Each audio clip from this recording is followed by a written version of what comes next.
Welcome back. Good morning, Marita. Good morning, Angel dear. How are you? Good, good. It's a beautiful, sunny fall day here in Mm, Hills.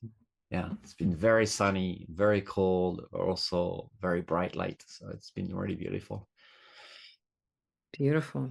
So, what are we talking about today? Yeah, I think we're going to be talking about a little bit of that right there, what you just shared with us, sustenance, of being nurtured, of having enough, and allowing ourselves to be resourced. Hmm. So you already kind of started talking about how just being outside or having that day is giving you resources, right? Giving you abundance. So why don't we delve in a little bit more with some of the imagery that you were sharing before? Yeah, I think there's something interesting that happens in the human psyche or the human brain, especially from a Western perspective. When we get stress, when we have anxiety, when fear arises because we are entangled into our screens and stories, and we feel very small and we feel very disempowered very often. We feel very alone. And that's the biggest misunderstanding and falsity probably that we carry, this disconnection. And I'm not talking just because I'm living, maybe in a building in the central of the city, and the city is buzzing and I'm not feeling well there, but also when we are living in the countryside like I do in a forest and beauty around. I've witnessed that every single time that I just step out on the land during the day, during the night, and I just look around, there is this immediate feeling good. There's this immediate nourishing that happens. And with the relationship I've developed with certain tree beings, certain animals, the little stream that goes down the land, I can always find relationship, connection. But Mm. sometimes I forget about it. I get very entangled, right? Get too much Mhm. maybe on social media or someone's telling me a story, and I can see how my mind just enjoy the stories, enjoy, like those fractions.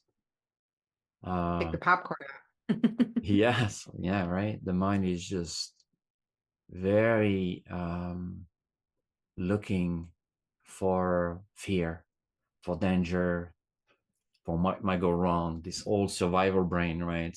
There is a threat going on. And sometimes we even hear about something that doesn't even happen nearby. It happens on the other side of the world, and we feel that, right?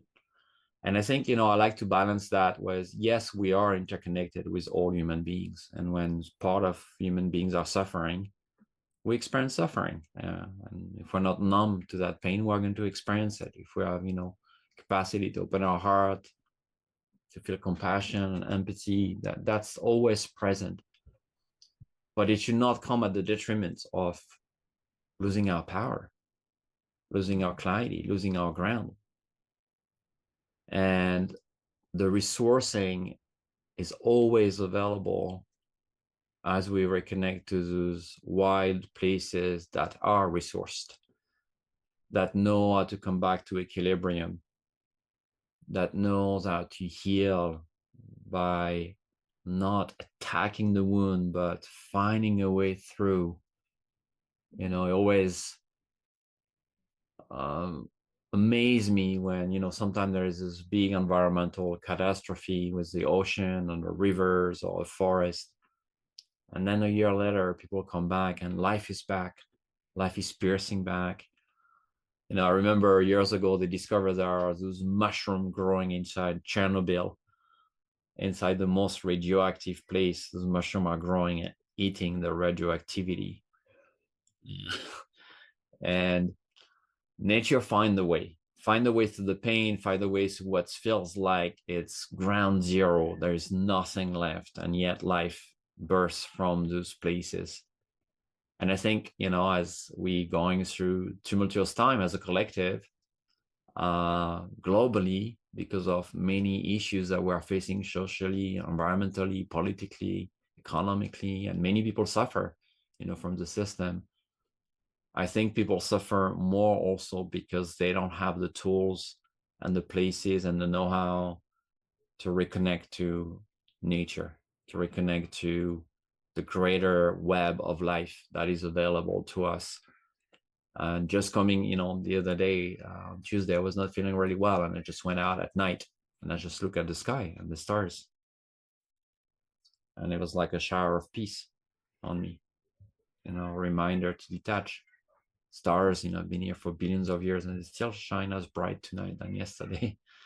The mountains are still standing, the rivers are still flowing. Fall season is coming, we're in it. The cycle, the sun is rising tomorrow morning. So I think nature has this amazing force and capacity to uplift us if we desire to connect to it in a humble and also very open way. Yeah, so beautiful. Love that imagery. You brought up a few things in it. Upon reflecting, I love that imagery of like a buzzing city, right? That buzzing, like we associate humanity sometimes, many times likes that. So there's something in our system that for us signifies life, and it includes a sound, which is the energy, the buzzing of something, right? The bustle. There's something, right? But what we don't remember is that that is actually a deep desire that we have to connect to nature, because nature buzzes and it has its own frequency. And specifically, they've scientifically proven that, buzzing bees, like that vibration, is harmonious for humans. It brings us back into harmony. And bees are pollinators. So I find it really curious, right, that we feel that there's life when there's a buzz. And when it goes beyond that, we get overwhelmed, right? But that natural buzz, that natural desire is that harmony. And that harmony is in relationship to a cycle of life, as you were saying. And bees, just, hearing that bees pollinate, that they bring life, they are going out there. They also know where they always are. They have amazing internal GPS, right? That relationship to that allows us to be at peace with ourselves and with our internal capacity and our internal GPS, right? Connecting to bees at that deep, deep level. And I think it's important because many times um, human society tries to imitate natural life, but yet lacks a lot of things, right? We get drained, right, from too much information, which has a buzz, too much of a lot of things. And it's because it's an unnatural buzz, right? It's an unnatural wind that picks up. And within nature, there's always harmony. Whether there are hurricanes or windstorms or firestorms, there will always be balance because Earth is looking at time in a very different way, a very much longer way of connection. And that brings me to, this, just reminding ourselves that, when we're talking about stories, the exploitation, right, of stories, blockbuster movies many times in theaters are those movies that are really violent, right? Or the end of the world movies, right? That people flock to see the end of humanity. How interesting. We've talked about this earlier in another episode. But yet we're so fascinated by our demise, yet we're afraid of it.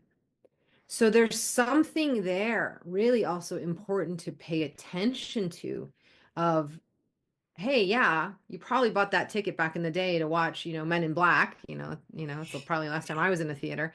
But at the same time, we carry that fear, right? Or all those like volcano movies or, the ape movies, that came out again is like humans have been fascinated with their demise. and it's been exploited, and we love to go see it. Mm-hmm. But yet we don't know how to handle it when it's in front of us, literally our lives falling apart. So it's important to know that, right? That we have that hook, that humans like that. We're addicted to that. It's easy to exploit, right? Put a lot of popcorn and peanut, extra butter on it, and we're there to watch it. And so be aware of that. Be aware of what is your tendency to allow and enjoy that exploitation of that fear and that demise. And pay attention then also to those natural cause of being in harmony and wanting that buzz or that river, that gentle river, or big river, or the sounds of harmony in the trees is something that we want, that we used to live with, right? Much more. It would drown out, it was louder, and trust me, nature is loud, than cities. Mm. I just want to welcome that into this discussion as we find balance again, right? That there's something natural. We spent more time in nature as humans. We haven't been around for a long time. We've just developed really quickly over the last 100 years. And so just offering that a return to nature, a return to the buzz of bees, and is really kind of a return to how we used to live life in Mm. balance. Yeah, it reminds me, I find it beautiful, this bathing image you brought. But really, we become what we listen to the most, right?